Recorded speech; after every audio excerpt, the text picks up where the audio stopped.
Allez, on va commencer notre journée. Bonjour à tous et merci d'être venus. Pour ceux qui sont là en présentiel, et on va faire un petit coucou à ceux qui sont là également en distanciel. Donc merci d'être venus, fidèles comme chaque année, plutôt de plus en plus nombreux et ça remonte un petit peu et ça nous fait plaisir à nous les organisateurs. Euh, je vais commencer peut-être par ça d'ailleurs, par la société de Géronto. Notre société de gérontologie est une association à laquelle vous adhérez le fait de participer à la journée. On a mis ça en place dans notre règlement, ce qui fait que vous êtes tous sociétaires de la société de gérontologie du fait de participer à cette journée. Et nous allons organiser une assemblée générale à la rentrée au mois de septembre, donc à laquelle vous serez conviés sur les coordonnées que vous avez pu laisser en vous inscrivant aujourd'hui et pour pouvoir participer aux réunions de bureau, sachant que les réunions du bureau sont ouvertes à tous. Donc n'importe qui peut venir participer à ces journées, enfin à l'organisation de la future journée, parce que le but en fait de la société, ça n'est jamais que d'organiser la journée suivante. On a 3 réunions par an à peu près, ou 4 maximum quand il y a besoin de caler quelques petites choses supplémentaires. Mais donc, vous serez les bienvenus. On va réélire aussi l'ensemble des membres du bureau. Puisqu'il y a un président, donc moi-même, et puis après on a tout un panel du bureau avec un secrétaire, avec une trésorière, etc., et des membres actifs qui participent à chaque réunion. Donc voilà, c'est ouvert à tous. Et donc soyez pas surpris, en cette fin du mois de juin, vous recevrez donc une invitation à pouvoir participer à l'Assemblée générale qu'on va faire au mois de septembre. Voilà, ça c'était la première chose.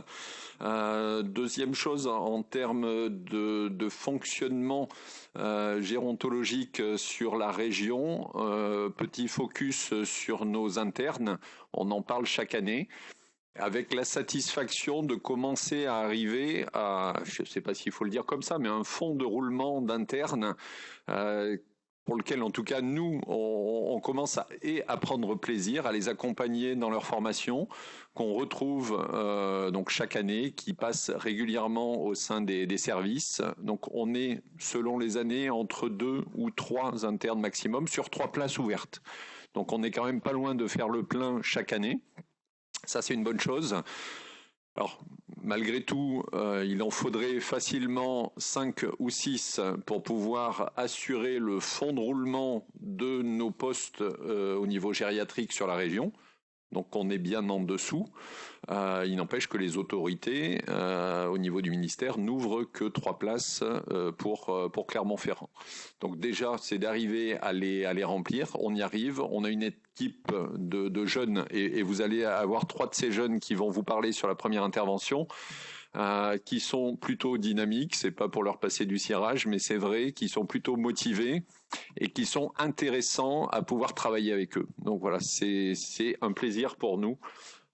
Et ça, on peut s'en féliciter. L'autre chose, c'est le DIU de médecine de la personne âgée qui a ouvert sur Clermont-Ferrand cette année. Alors, il faut pas le dire comme ça, mais c'est quand même plus simple.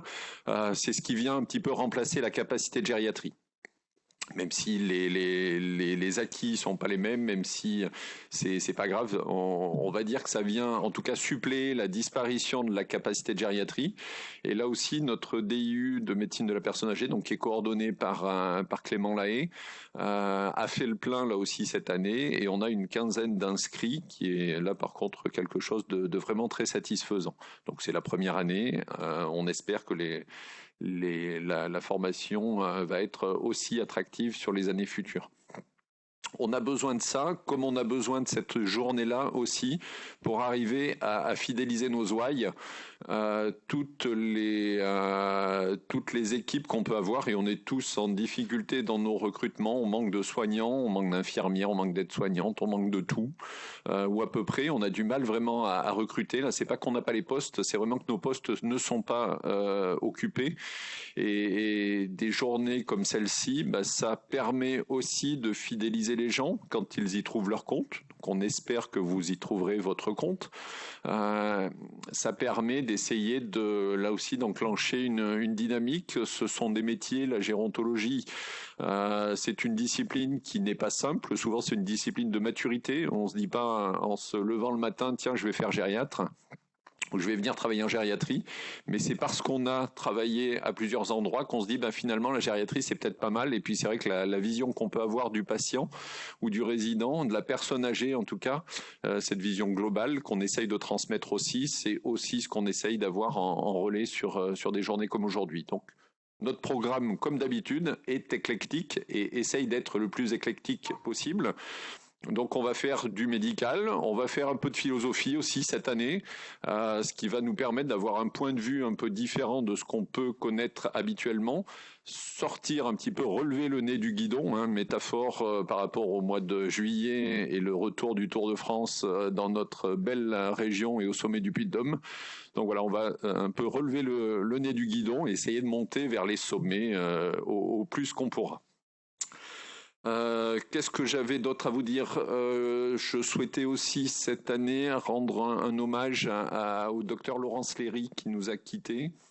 Voilà, Laurence s'était investie au niveau de la gériatrie, elle a beaucoup travaillé, on l'avait eu comme assistante sur à l'époque l'hôpital Nord, l'hôpital Louise Michel.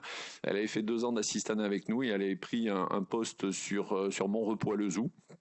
Voilà, elle était régulièrement participante à ces journées et on lui fait un petit coucou bien amical.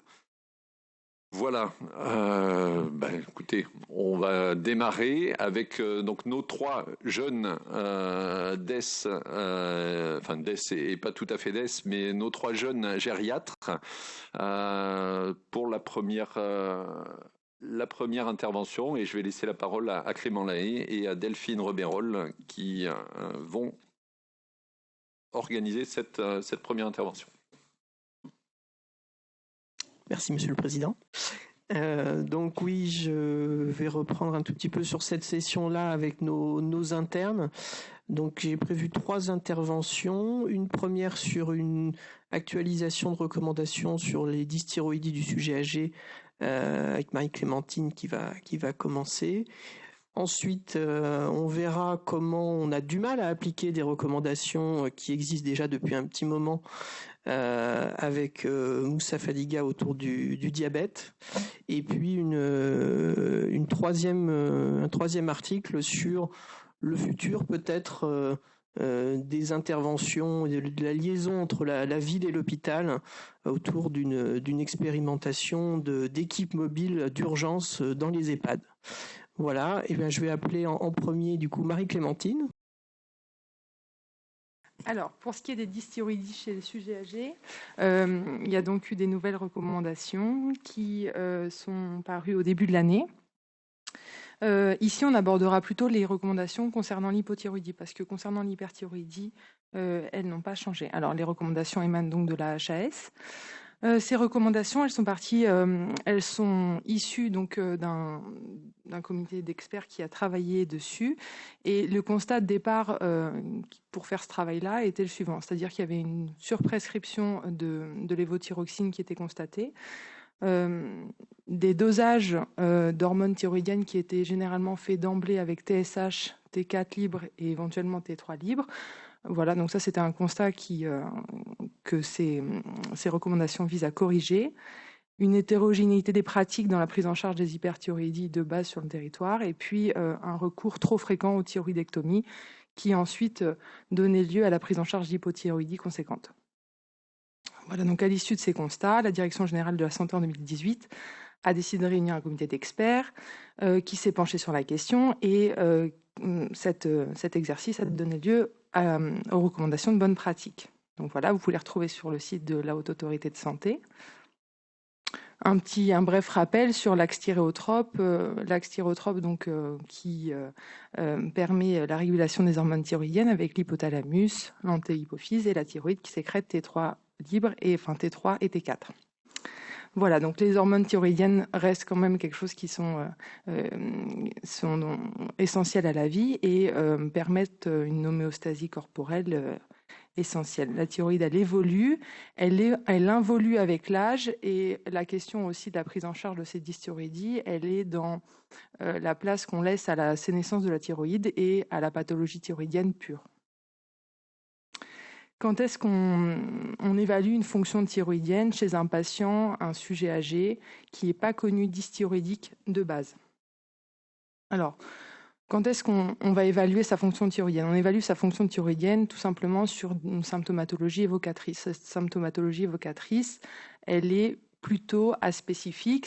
Il n'y a pas de symptômes qui sont très spécifiques de la dysthyroïdie.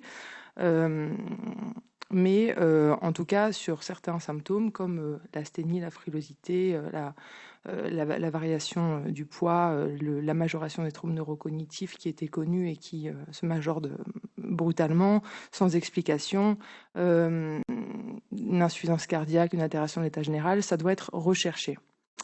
Il y a aussi une autre situation où la dysthyroïdie doit être recherchée, c'est à l'instauration et lors de surveillance de traitements tels que par exemple l'amiodarone, qui reste un traitement largement prescrit chez le sujet âgé. Deux situations dysthyroïdiques, l'hypothyroïdie, l'hyperthyroïdie, l'hypothyroïdie avec une insuffisance de production des hormones. À ce moment-là, on a deux étiologies, l'hypothyroïdie périphérique et l'hypothyroïdie centrale. Donc, soit par une insuffisance de production de la glande thyroïdienne, soit par une atteinte de l'axe hypothalamo-hypophysaire. Et a contrario, l'hyperthyroïdie qui, elle, est la situation inverse avec l'excès de production des hormones thyroïdiennes et qui, majoritairement, est périphérique. Mais qu'on n'abordera pas ici. Comment, donc, quand on sait quand est-ce qu'il faut évaluer la fonction thyroïdienne, comment est-ce qu'on l'évalue? Cette fonction thyroïdienne, c'est très simple. Les recommandations disent une chose, on dose la TSH en première intention uniquement.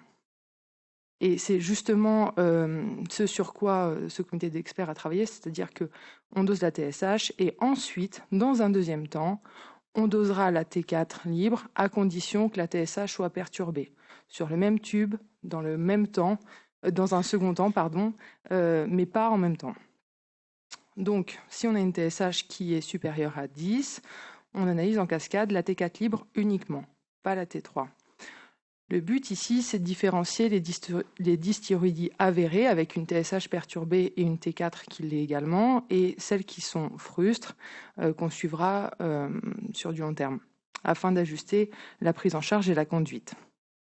Le recours à l'imagerie dans les dysthyroïdies, surtout dans l'hypothyroïdie, ne doit pas être systématique et répond à des critères bien précis, dont je vous reparlerai ensuite.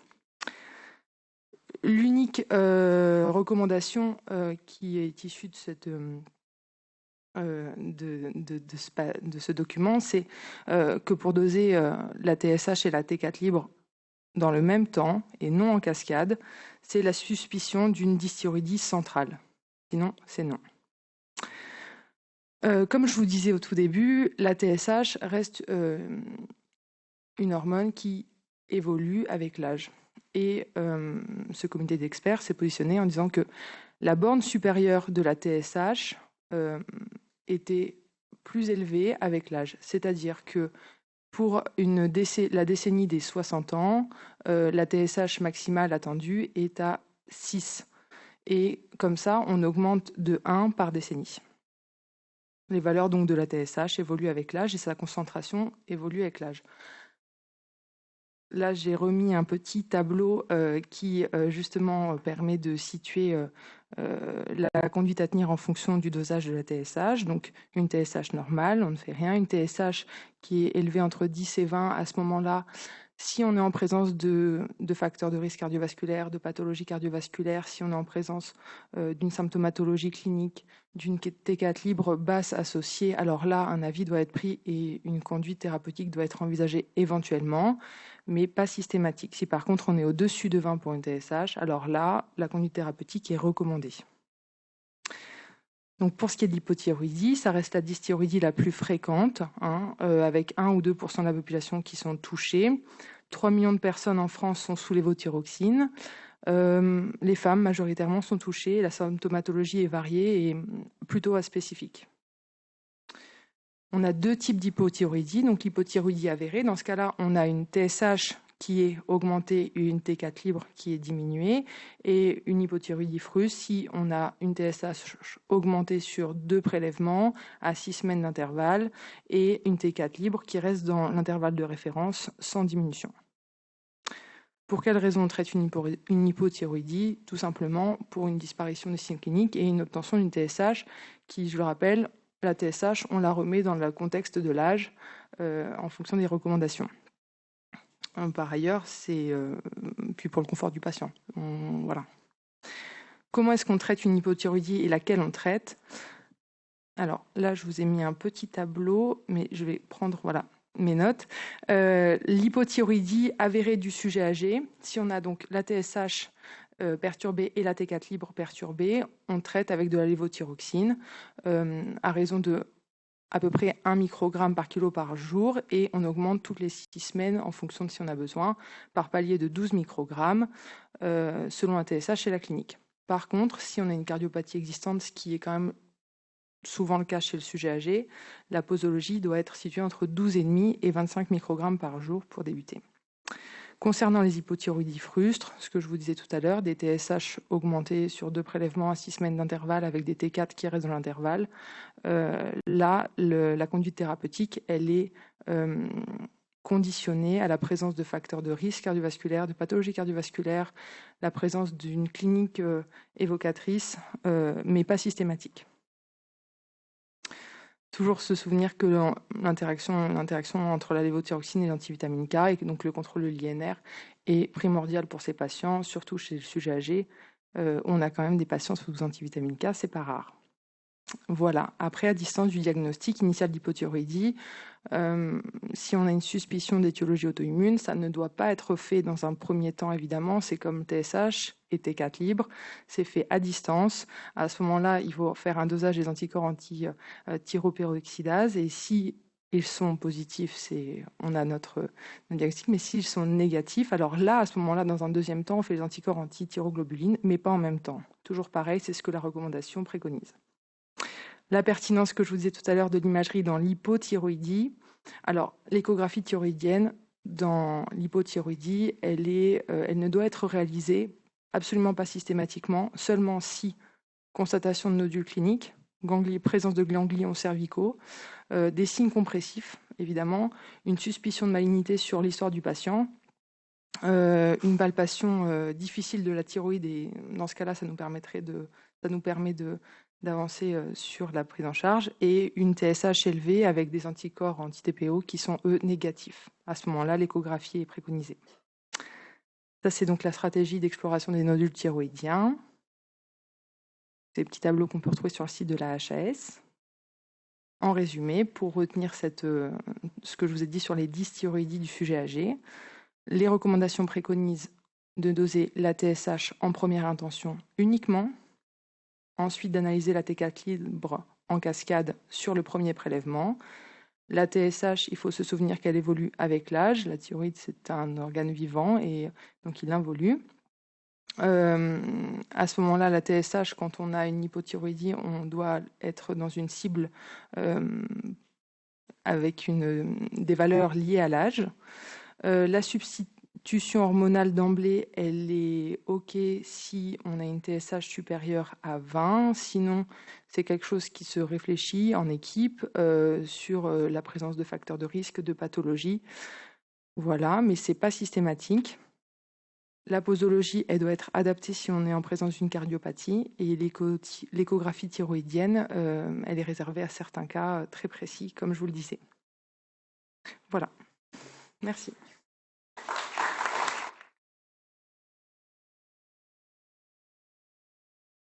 Merci beaucoup. Est-ce qu'il y a des questions pour Marie-Clémentine?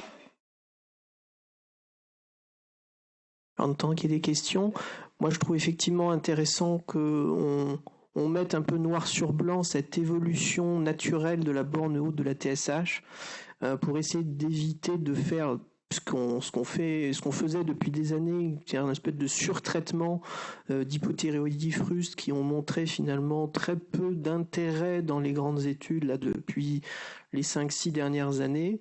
Et donc en fait, dans les 3 millions de gens qui sont sous lévothyrox, on peut se poser clairement la question de savoir s'il n'y en a pas un quart presque qui sont maintenant dans la nouvelle définition là, probablement un peu surtraités. Donc on va voir un peu ce que ça peut donner dans les pratiques, et puis de rester relativement simple finalement dans on fait la TSH, on a très peu besoin d'examens complémentaires dans la population âgée, finalement des examens complémentaires qui sont peu rentables, dont on ne fait pas grand-chose, et ça je pense que c'était bien de remettre un petit peu noir sur blanc. Il y avait des questions, Ton petit micro. Excusez-moi, bonjour. Dans les examens, tu n'as pas du tout évoqué la T3. Est-ce que dans ces recommandations, on en parle? Est-ce que c'est toujours quand les gens sont sous amiodarone ou des choses comme ça? Justement, la T3 libre, c'est une question qui est soulevée dans les recommandations, mais dans le cas des personnes qui sont sous amiodarone et sur des dysthyroïdies liées à l'amiodarone. Voilà, c'est la seule et unique raison pour laquelle on pourrait doser la T3 libre.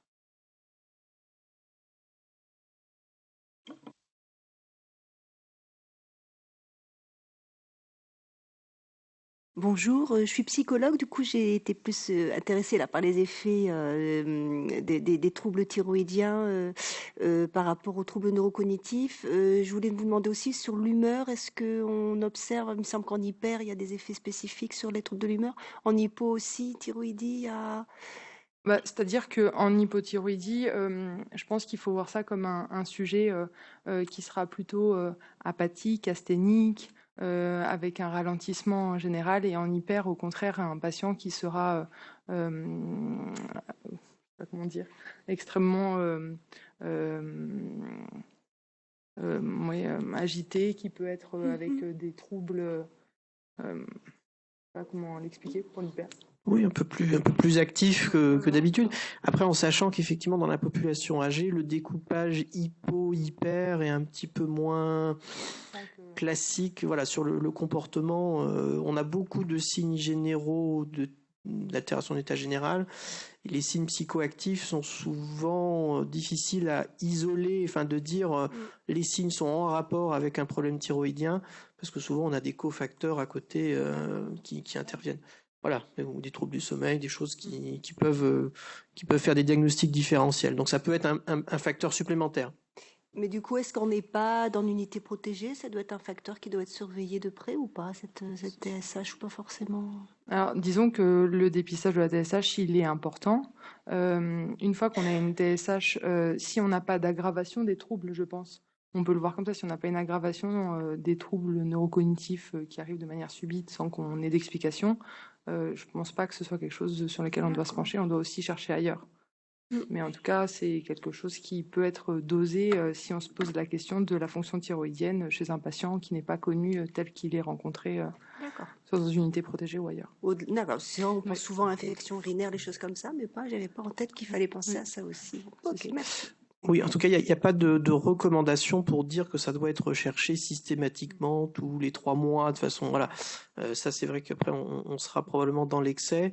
Et en termes de rentabilité, la problématique, c'est que effectivement, si on le fait justement sur dosage sur une phase aiguë, on peut aussi avoir des perturbations de la TSH qui sont liées à une phase aiguë, inflammatoire ou autre, et pas forcément à une perturbation thyroïdienne véritablement sous-jacente et pérenne. Donc voilà, c'est pas en tout cas le dosage de première intention.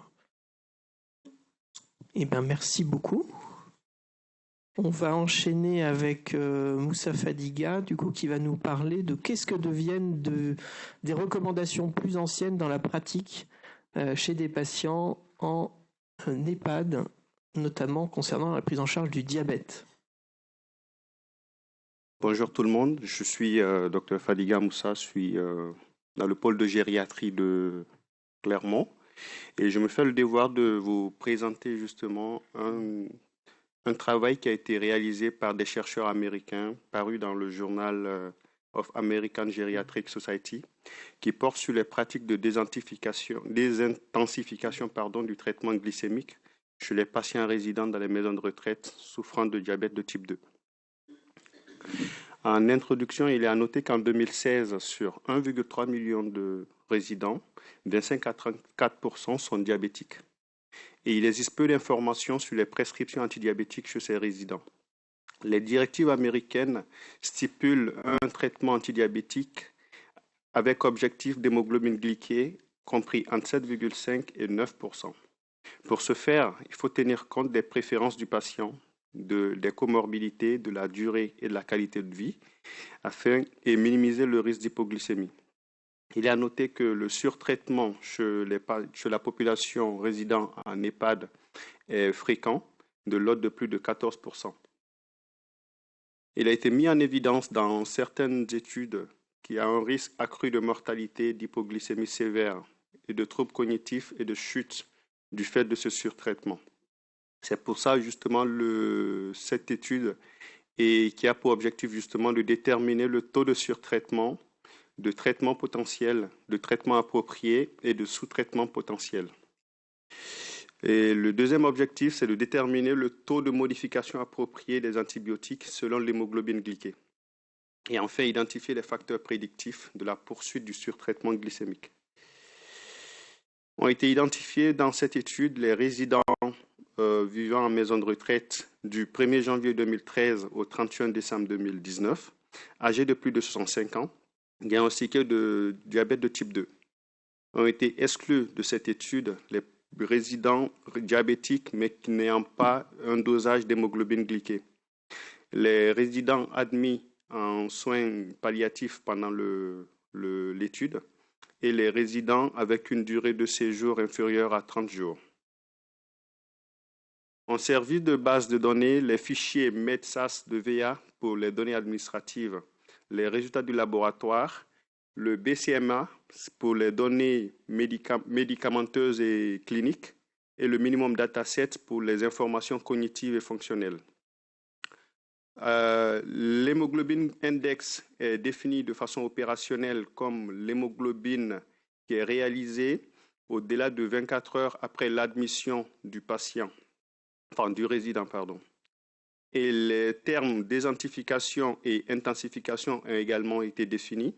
La désintensification a été définie comme un arrêt ou une diminution d'un traitement antidiabétique de plus de 20% pendant le séjour.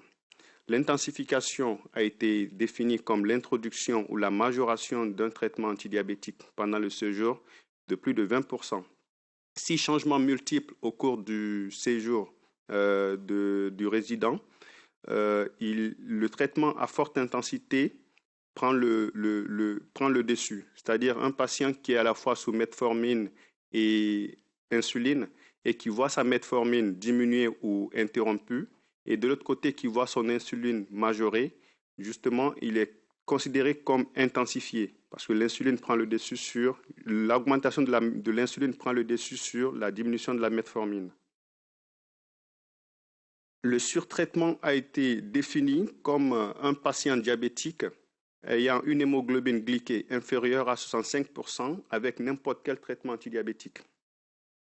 Le surtraitement potentiel est défini par contre comme un résident ayant une hémoglobine glyquée inférieure à 7,5% avec n'importe quel traitement. Le sous-traitement et le sous-traitement potentiel ont été définis respectivement comme des patients ayant 9,5% d'hémoglobine glyquée sans prise de traitement et hémoglobine glyquée supérieure ou égale à 8,5% sans prise de traitement. Mais dans cette étude, du fait de du faible échantillon des patients dans cette catégorie, ils ont été tous regroupés pour former justement la catégorie des patients potentiellement sous-traités avec une hémoglobine glyquée supérieure à 8,5% sans traitement. Au chapitre des résultats, il est à noter que l'âge moyen de nos résidents était de 74,6 ans, avec une représentativité masculine forte de l'ordre de 98%, et 65% avaient une durée de séjour supérieure à 90 jours pendant l'étude. Et il est à noter que pendant l'étude, il y a eu un faible passage des résidents aux urgences du fait des complications en rapport avec le diabète. Un tiers de la population de la cohorte ont eu un épisode d'hypoglycémie au moins pendant la durée de l'étude. Alors, ce tableau représente justement le taux de répartition, le taux de prise de traitement selon les catégories sous-traitées, sur-traitées. Par exemple, quand on voit la première colonne, la catégorie des patients ayant une hémoglobine glyquée inférieure à 6,5%, il est quand même à noter que 19% de ces patients avaient de l'insuline à courte durée d'action et 29% de cette catégorie avaient quand même de l'insuline lente. Et également, quand on voit la catégorie des potentiels sous-traités, il est à noter que 17% ont de l'insuline courte durée d'action et 51% ont de l'insuline lente. Et de l'autre côté, quand on voit les patients justement potentiellement sous-traités, on a 4% qui sont sans traitement antidiabétique, alors qu'ils ont une hémoglobine glyquée supérieure ou égale à 8,5%. Cette figure dénote justement la cartographie de la diminution ou de l'intensification du traitement pendant l'étude. Pour les patients surtraités avec justement hémoglobine glyquée inférieure à 6%, seuls 27% ont été désintensifiés, 61% sont restés stables, c'est-à-dire pas de modification thérapeutique majeure pendant toute la durée de l'étude, et 12% ont été quand même intensifiés, alors qu'ils étaient déjà surtraités de base. Les patients potentiellement surtraités, 19% ont été désintensifiés, 66% n'ont pas enregistré de modification thérapeutique et 15% ont été intensifiés. Pour les patients ayant un traitement approprié, 74% sont restés quand même stables tout au long de la durée de l'étude et 17% ont vu leur traitement intensifié. Alors, ce tableau montre justement l'arrêt ou la diminution de traitement insulinique et autres traitements durant le séjour. Il est à noter que les patients sous insuline courte, il n'y a que 284 patients sous insuline à courte durée d'action qui ont connu justement un traitement interrompu, dont 47,7% des patients surtraités et 38,4% de patients potentiellement surtraités. Contre 82% de patients ayant vu leur traitement insulinique arrêté sur toute la durée de l'étude, avec 14% de patients surtraités et 10,9% de patients potentiellement surtraités. Alors, en ce qui concerne la diminution du traitement d'insuline lente, 223 patients ont connu cette diminution, dont 32,4% des patients surtraités et 35,6% de ceux potentiellement surtraités. De l'autre côté, les patients sous autres traitements antidiabétiques ont vu un traitement arrêté. 25 patients ont vu un traitement arrêté, soit 1,8% de proportion de surtraités et 5,9% de proportion potentiellement surtraités. Il est à noter au chapitre de discussion que le surtraitement et le surtraitement potentiel du diabète de type 2 sont très fréquents dans notre population. Et malgré une hémoglobine glyquée initiale inférieure à 7,5%, la majorité des patients de l'étude sont quand même sous insuline.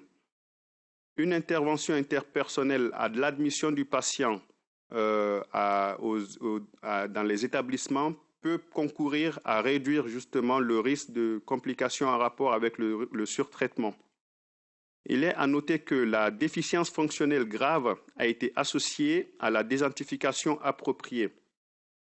L'âge, le fardeau des comorbidités et la présence des troubles cognitifs et fonctionnels ne sont pas associés à la désintensification appropriée.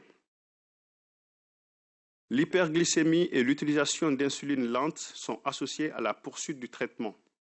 L'hémoglobine glyquée de base élevée est associée justement au surtraitement continu et à l'utilisation d'insuline lente. L'hypoglycémie n'est quand même pas associée à une diminution du risque de surtraitement continu, ce qui est un peu paradoxal. Et vu que 30% d'hypoglycémie, 30% des patients de l'étude ont connu au moins un épisode d'hypoglycémie durant la durée de l'étude, il a été préconisé de faire une optimisation thérapeutique.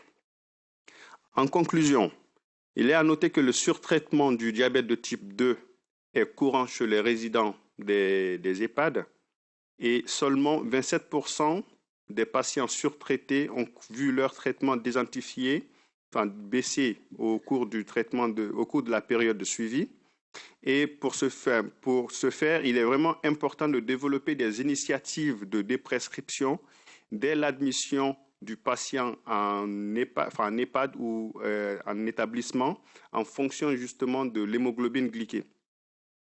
Et tout en ciblant les patients fragiles, c'est-à-dire ayant des antécédents d'hypoglycémie, des comorbidités, des dépendances fonctionnelles ou cognitives. Je vous remercie pour votre attention.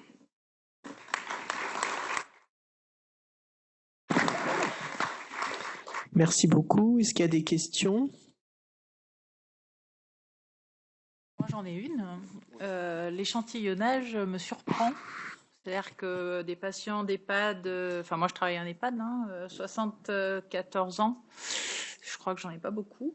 Et puis que 98% d'hommes, c'est disproportionné, parce qu'en général on a 2 tiers de femmes et 1 tiers d'hommes. Et au niveau du diabète, c'est à peu près kiff-kiff, quoi. Donc comment ça se fait que l'échantillonnage est...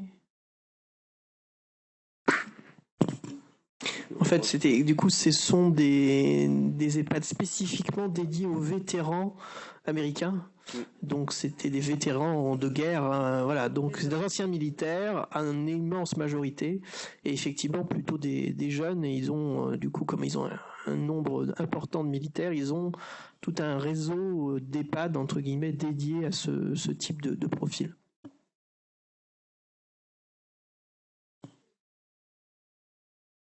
Oui, allez-y.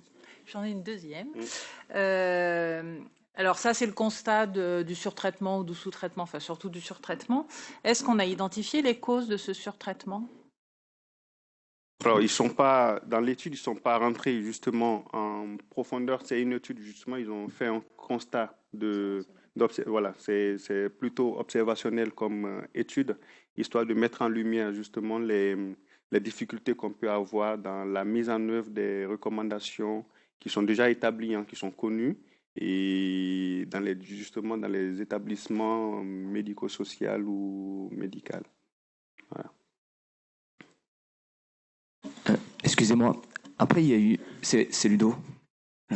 Après, il y a une histoire de contexte aussi. Est-ce que le contexte médico-social des États-Unis est le même qu'ici, avec la difficulté de dépêcher un médecin pour faire le suivi des patients, quoi. Donc pour le surtraitement, moi faut émettre un peu des réserves sur la généralisation du concept, quoi, de cette étude. Ouais. Il existe en France aussi, le surtraitement. Ouais. En EHPAD. Alors effectivement, je comprends tout à fait la remarque, Ludovic, mais ce qui est choquant quelque part, c'est de se dire qu'il y a quand même eu des réévaluations, puisqu'il y a eu des changements de traitement. Oui. Donc c'est pas que le problème de pas avoir de réévaluation, c'est qu'on fait des réévaluations et qu'on va quelquefois dans le mauvais sens, c'est qu'on est déjà surtraité et on continue, à monter encore dans la gamme. Alors on voit effectivement, par contre, moi j'étais un peu surpris de voir par rapport aux problématiques justement financières que tu évoques, que ce sont des traitements insuline, alors que l'insuline coûte quand même assez cher là-bas, mais en immense majorité, on a l'impression quasiment qu'il n'y a pas d'antidiabétiques oraux en proportion. Ça me paraît vraiment, vraiment minime, et on voit pour le coup que ce que nous pourrait être des facteurs qui nous diraient l'hypoglycémie, les troubles cognitifs, ou ça pourrait être des éléments qui fassent diminuer le traitement, bah finalement ça ne ressort pas là-bas. Donc ça pose la question de savoir effectivement quand il y a modification thérapeutique, par qui ils sont évalués et avec quelles informations, parce qu'on a l'impression qu'effectivement peut-être que l'adaptation n'est pas bien faite, mais peut-être parce qu'ils n'ont pas suffisamment d'informations pour faire l'adaptation. Voilà, la question reste ouverte. Eh bien, merci beaucoup. On va inviter du coup Ludovic à enchaîner pour nous parler d'avenir. On l'espère. On a le droit de rêver un petit peu. Bonjour à tous. Alors, je suis Ludovic Simon, je suis interne en phase d'appro de gériatrie et je vais vous présenter donc du coup une étude danoise qui s'intitule Mobile Emergency Department Care to Nursing Home Resident. Je l'ai répété. Eh oui, merci. En français, donc, excusez-moi. En français, service d'urgence mobile pour les résidents des maisons de retraite, un nouveau service de proximité. Ils sont partis du constat initial que, d'après une grosse cohorte australienne de 2009, il y a 4 fois plus d'hospitalisation chez nos personnes institutionnalisées en comparatif avec les gens qui sont en ville. Et il y a 6% des résidents de l'EHPAD au Danemark qui sont admis aux urgences tous les mois. Donc je vous fais un petit rappel sur le Danemark, parce que depuis 2007, c'est organisé en 5 régions. Notre étude, elle se déroule dans la région d'Odense. Désolé pour l'accent. Et la spécificité, si vous voulez, du Danemark, c'est que chaque région a la gestion de sa politique de santé. Et ça va interférer finalement dans leur étude. C'est pour ça que je vous le dis. La spécificité du Danemark, c'est qu'ils ont quand même un protocole, un projet de maintien à domicile au niveau national, avec une IDE municipale qui vient évaluer la personne de plus de 65 ans à domicile. Et ça, tous les 2 ans, même s'il n'y a pas de soucis rencontrés. Le but de l'étude, c'était donc une étude observationnelle sur 1 an, de novembre 2020 à décembre 2021. Et le but était donc de tester une unité mobile d'urgence avec une organisation rodée. L'appel des personnes qui travaillent à l'EHPAD va être régulé par une régulation spécifique et va déclencher un consultant avec une ambulance et la technique à côté. Les objectifs principaux vont être le décompte des admissions hospitalières non planifiées à 30 jours. Il faut savoir que l'hospitalisation non planifiée, c'est 4 heures après le contact. D'accord ? C'est-à-dire que dans les 4 heures, ça sera une hospitalisation immédiate, même si le consultant est parti. Et la description, bien sûr, des résidents et des informations liées à l'intervention pour essayer de recouper un peu le pourquoi des choses. Ils ont organisé leur étude comme suit. Donc, dans un premier temps, de novembre 2020 à décembre 2020, c'était une phase de test où le protocole a été mis en place sur 24 heures sur 24 et 7 jours sur 7. Et après, le protocole a changé parce que finalement, les politiques régionales et les techniques, l'aspect technique et financier va interférer un peu dedans, et ils vont avoir la possibilité de le mettre juste de 8 heures du matin jusqu'à 4 heures de l'après-midi. Alors pourquoi il y a une période de 4 et 5 ? Parce que tout simplement la politique régionale de santé a changé et que ils ont été embêtés par l'impossibilité d'instaurer des traitements IV à l'EHPAD à partir de la période 4. D'accord ? Donc que ça soit des perfusions de solutés ou des antibiotiques. Les résultats sont 638 interventions pour 495 individus, ce qui fait à peu près entre 2 et 3 nouveaux contacts par jour. À titre informatif, donc le test initial 24 heures sur 24, 7 jours sur 7, c'est 84 contacts, qui représentent 13,1%. 59% de ces contacts-là se sont faits entre 8 heures du matin et 16 heures de l'après-midi, et 75% les jours de semaine. Donc déjà, on peut voir qu'il y a une part non négligeable en dehors de ces horaires-là. mais qu'on pourra quand même interpréter les résultats parce qu'on a plus de la moitié des contacts finalement qui ont été faits là-dessus, et malgré le changement de politique régionale, on réussit à avoir des résultats quand même interprétables. Les pathologies rencontrées, c'est les pathologies qu'on rencontre généralement, que ce soit à l'EHPAD mais chez nos personnes âgées. C'est des signes d'infection à 22%, des traumatismes bien entendu à 12%, et des signes neurologiques autour de 10% après avec le reste. Au total, donc 80% des personnes étaient déjà connues du centre hospitalier avec une hospitalisation dans les 3 mois précédents, et il y a eu 12% d'admission directe. Voilà. Les résultats sont présentés sous forme de 2 courbes de Kaplan-Meier. Une courbe, donc celle-ci, qui est représentative des hospitalisations non prévues, et que je rappelle, c'est 4 heures après le contact, qui représente 19%, hein, c'est peu. Et on voit bien que la courbe est plate. Et que les réhospitalisations finalement sont pas progressives, mais disons stables sur les 30 jours. C'est à confronter aussi à la Kaplan-Meier sur la mortalité, qui est quand même de 36,4%, hein, à 90 jours. Alors ce qu'on peut voir de cette courbe, c'est que finalement dans les 15 premiers jours, on a eu un infléchissement de la courbe qui montre que finalement nos personnes sont décédées sur les 15 premiers jours. Et qui nous permet déjà d'imaginer qu'il y a ces gens-là vont pas être réhospitalisés, bien entendu. Et donc il y a la question du pourquoi de l'hospitalisation finalement, et de la non-corrélation directe avec l'hospitalisation finalement.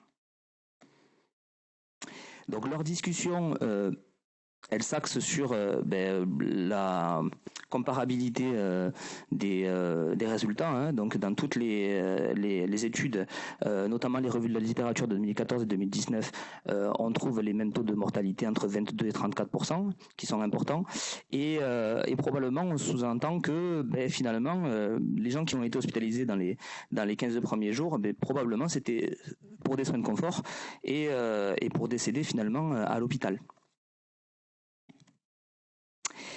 Les limitations, donc bien entendu, il n'y a pas de groupe témoin, hein, il n'y a qu'un seul groupe avec cette régulation-là. Elle est monocentrique et elle se passe que dans une seule région au Danemark, et finalement la plage horaire est assez limitée, on a eu entre 8h et 16h, hein, et finalement ils n'ont pas calculé les coûts, parce qu'il y a une part non négligeable de contacts qui ont été faits à l'aide, bien entendu, avec le déploiement en fait de moyens techniques comme les ambulances. Leur piste, leur ouverture un peu, c'est plutôt de travailler sur une prochaine étude avec des registres nationaux plutôt, pour bien corréler les motifs d'hospitalisation, parce que finalement, encore une fois, l'organisation étant régionale et l'étude monocentrique, qui se sont basées que sur des diagnostics qui ont été posés intra-hospitaliers. Et une meilleure formation des paramédicaux, bien entendu, en EHPAD. Et comme le problème qu'on a ici, hein, disons, c'est travailler la meilleure connexion entre le généraliste, la maison de repos et les urgences pour avoir une meilleure coordination du moins des besoins. Merci pour votre attention. Si vous avez des questions.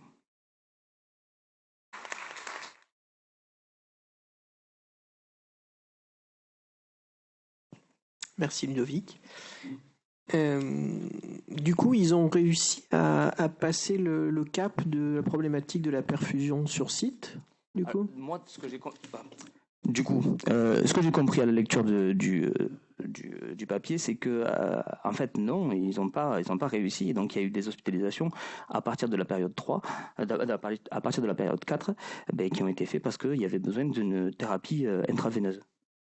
Tout n'est pas si rose, parce que c'est vrai qu'au départ, sur la période où ils étaient sur du 7 sur 7, 24 heures sur 24, de ce que je comprends, en gros, 4 hospitalisations sur 5, il n'y a pas d'hospitalisation nécessaire pour 4 résidents sur 5, ce qui est quand même assez impressionnant. Enfin, alors après, il faudrait voir exactement quand ils appellent les structures de régulation, ils hospitalisent pas 100% des gens, mais donc du coup, on a l'impression qu'il y a une vraie efficacité et que là, du coup, il y a le petit grain de sable qui, dans une organisation qui était plutôt bien roulée, bien organisée, parce qu'ils envoient le praticien formé avec sa biologie portable, l'infirmière rejoint sur place pour faire le traitement. On se dit c'est merveilleux. Et là, on voit que finalement, on interdit à l'infirmière de faire un traitement, et là, du coup, ça bloque, quoi. Donc, ça nous remet un petit peu les pieds sur terre, et puis le fait de restreindre les plages horaires, on voit déjà que ça met de côté finalement presque un tiers du besoin du recours, ce qui est non négligeable. Bien sûr, après eux ils axent aussi leurs résultats sur ces 19% en fait d'hospitalisation non prévue, et ça leur permet, si vous voulez, de sortir un chiffre qui est impressionnant, c'est 80% qui sont restés à l'hôpital, à l'EHPAD. Et donc forcément, c'est discutable, quoi. J'ai une petite question, et quid du médecin traitant sur cette plage horaire-là? Ça n'a pas été pris en compte du coup dans l'étude, bien entendu, et c'est ça qui pêche aussi finalement, parce que on évalue que la régulation, on n'évalue pas le système de soins dans sa généralité. On ne sait pas si les infirmières de l'EHPAD ont appelé le médecin traitant qui n'a pas pu se déplacer, et du coup ils ont eu recours à un autre service. Alors les infirmières sont des infirmières municipales qui viennent à l'EHPAD, et donc du coup je pense que alors on n'a pas d'informations sur le fait que le médecin a été au courant ou pas. Ça c'est sûr. Finalement, c'est problématique, mais ça leur permet à eux d'évaluer un peu plus leur protocole, finalement. Mais effectivement, ça soulève la question de la continuité des soins malgré tout, parce que ils font pas du suivi, ces gens-là. Déjà, c'est beau, ils se déplacent, mais pour savoir ce que deviennent les gens, là, la continuité, c'est vrai que... Alors, c'est pas la même organisation du système de soins, mais effectivement, je rejoins complètement Delphine sur le fait que qu'est-ce que ça donne derrière. On voit une personne dans les jours qui suivent, même si on met en place un traitement, finalement... Alors après, juste pour information, pour te donner une info, c'est de tête, c'est 31% je crois, des interventions qui se sont soldées par un projet thérapeutique conduit à l'EHPAD. D'accord ? C'est-à-dire un projet thérapeutique qui va durer plus de 4 heures, finalement. D'accord ? Quelque chose qui est un peu plus sur la longueur, quoi. Juste, moi, ce qui m'interroge aussi, c'est quand même quand... Alors, je ne sais pas forcément quels sont les types de sévérité de patients, et il y en a quand même certains qui sont hospites, mais ça pose quand même la question ici même de toute la prise en charge globale du patient, parce qu'en court séjour, ton patient en aigu, il va quand même avoir... On essaye au maximum... de la kiné, pour pas limiter la perte d'autonomie. Et moi, ce qui m'interroge, c'est comment ils sont les patients après cette prise en charge, en fait, sur le long terme. Est-ce qu'ils reprennent la même autonomie qu'avant? Est-ce qu'il y a une prise en charge kiné associée? Est-ce qu'il y a une prise en charge... tout ce suivi, effectivement, qui... on voit bien en 48 heures comment ils peuvent se dégrader et devenir très vite... perdre énormément. Donc, j'ai un peu peur que 4 heures de passage, une perf, un antibio, ce soit un peu limite, quoi. Et c'est une bonne intervention, parce que finalement ils n'ont pas évalué l'autonomie des patients ni avant ni après, et ils se sont basés sur un index de comorbidité pour évaluer en fait la comorbidité des patients, et encore une fois cet index est basé que sur un registre régional de comorbidité, de dossier. D'accord ? Donc c'est vrai que oui, c'est évident. Merci. Et c'est typiquement le genre d'études qu'on sent avoir été écrites par des urgentistes, du coup avec des endpoints, vraiment les marqueurs qui vont servir à évaluer l'intervention, qui sont les réhospitalisations et le décès. Mais on voit bien qu'effectivement dans notre spécialité, dans notre quotidien, le fait d'être vivant, ça fait pas tout. C'est de savoir quelle qualité de vie effectivement on a, et c'est la problématique, c'est que quelquefois le gériatre est pas forcément associé dans l'écriture de ce genre de protocole, et je pense que ça retentit effectivement sur le côté parcours de soins, le côté intérêt d'un point de vue gériatrique qui n'est pas forcément complètement évalué là. Je pense que l'intérêt de l'étude, c'est juste savoir comment on peut éviter le passage aux urgences des personnes âgées, quoi. Oui. Et je voulais juste vous rappeler que c'est quand même une question qui est tout à fait à l'ordre du jour chez nous, en France en 2023. On est régulièrement convoqué avec Clément pour avoir des discussions avec nos collègues localement urgentistes qui sont très intéressés par ce genre d'études, bien sûr. Je pense. Et moi, il y a quelque chose sur l'étude qui me pose problème quand même aussi, c'est que si ce sont des nursing homes à la anglo-saxonne, les établissements dont on parle, ça n'a strictement rien à voir avec nos EHPAD, ni en termes de comorbidité, d'hospitalisation, de moyenne d'âge. Et donc, c'est vrai qu'on compare un truc qui est un peu incomparable avec chez nous, quoi. Je sais pas comment. Mais c'est la question que je me suis posée, parce que moi, je suis jamais allé là-bas, hein, a fortiori, hein, pour l'instant. Non, mais le score de Charlson qu'ils ont fait, donc le score de comorbidité, il y a énormément de résidents qui ont un score à 0. Et quand j'en calcule, non mais vraiment, et quand on calcule, donc je l'avais mis sur un autre fichier, mais j'avais le score de Charlson. Quand on calcule un peu le score de Charlson, c'est impossible. Enfin, moi, j'ai jamais vu pour l'instant dans ma pratique médicale un patient gériatrique à l'hôpital et à l'EHPAD avec un score de Charlson de 0. Et c'est ça qui m'a, ça m'a tilté. Ouais. Merci beaucoup en tout cas. Non mais ouais. Écoutez, merci beaucoup. On va clore cette première session actualité avec les internes.